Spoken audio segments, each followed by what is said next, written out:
السلام الله عليكم ورحمة الله وبركاته وسلامتي في الكين بمركز الدنيا أنا قد عوانا سان هالكني وورباهين تتوجهر داوديل ما توحنود هنا ورئيس آدو دير وحساسية وأنا كقاني سياسي جرو عداقة عبد الرحمن عدمي حتى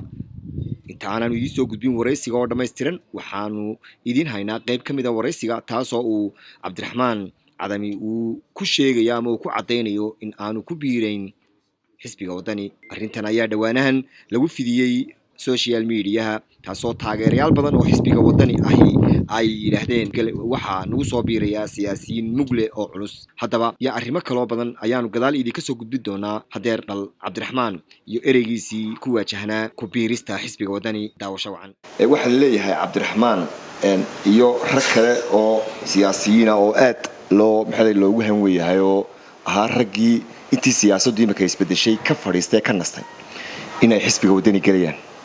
social media la geliyay saxaafadda la geliyay taageerayaal xisbiga wadaniga ayaa sida yiri arinta maxaad ka leedahay horta runtii way jirtaa in social media la geliyay sawirkayga Cabdiraxmaan oo sawir kale oo la leeyahay waxay ku biirayaan xisbiga wadani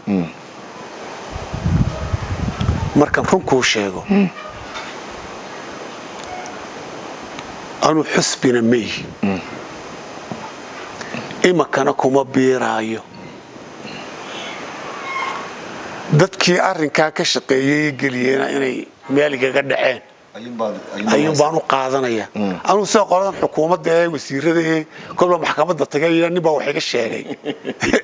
maxkamadda tagi maayo cidna cambaareen maayo soo qoladan laakiin de runtii waxa meel ka dhacbaan haddana u arkaa laakiin markan